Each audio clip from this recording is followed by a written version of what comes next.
Assalamualaikum warahmatullahi wabarakatuh.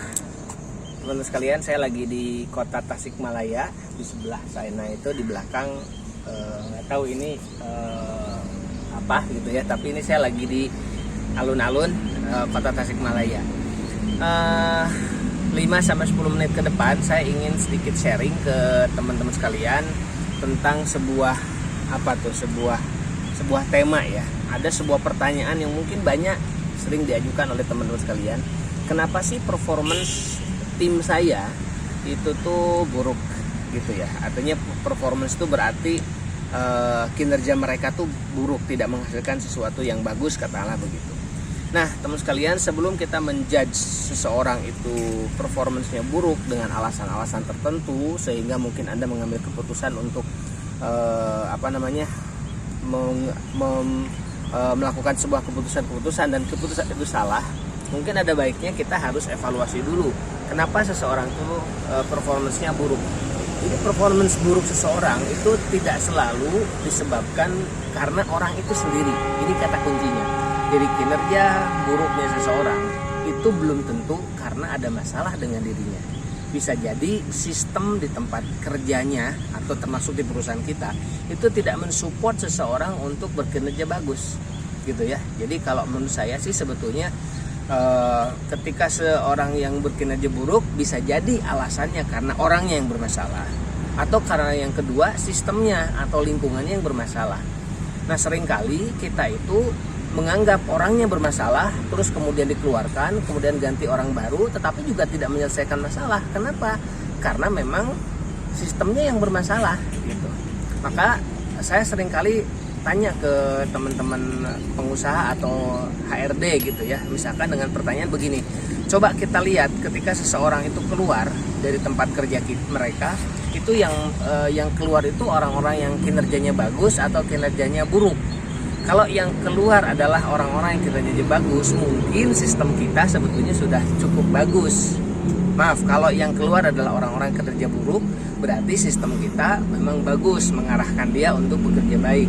Tapi ketika yang keluar adalah orang-orang yang berkinerja bagus, jangan-jangan sebetulnya lingkungan kerja itu tidak mensupport mereka untuk bekerja baik, sehingga yang tersisa di tempat kita adalah orang-orang yang berkinerja buruk.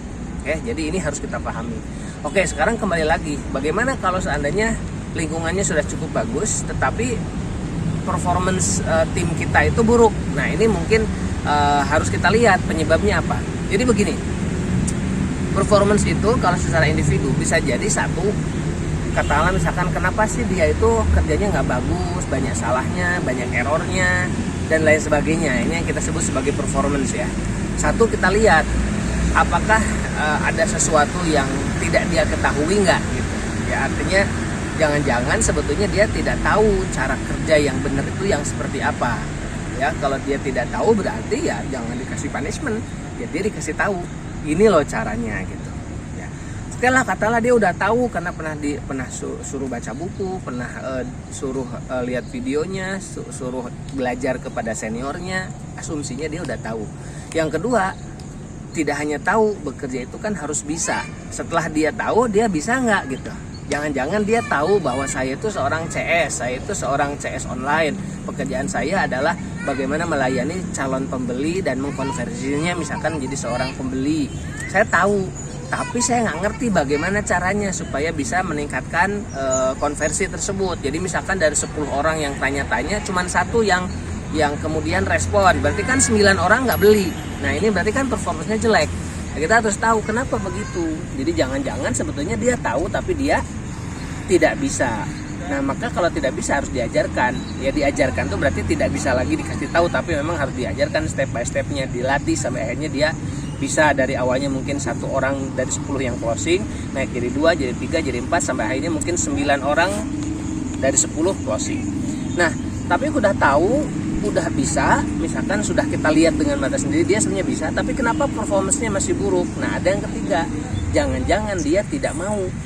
Nah, kalau sudah tidak mau, ini caranya adalah bad attitude, artinya memang perilaku dia memang jelek. Satu, dia tidak bisa, tidak tahu. Yang kedua, tidak bisa. Yang ketiga, dia tidak mau. Kalau sudah tidak mau bagaimana? Ya harus dibina. Dibina itu dalam artian diarahkan. jangan-jangan motivasinya salah, jangan-jangan ada masalah dengan dirinya, dengan keluarganya, atau dengan teman kerjanya, itu sehingga memunculkan dia bad attitude. Nah, atau bisa jadi sebetulnya memang karakteristik orangnya begitu. Nah, kalau udah karakteristik orangnya begitu, jangan-jangan dia sebetulnya memang kita salah rekrut dia. Ya, kalau dia tidak bisa dibina ya sudah, berarti mau nggak mau dikasih kesempatan juga nggak mau, ya sudah, selain dibina ya dibinasakan. Saya kira itu ya, sampai ketemu di video berikutnya. Sukses buat Anda. Assalamualaikum warahmatullahi wabarakatuh.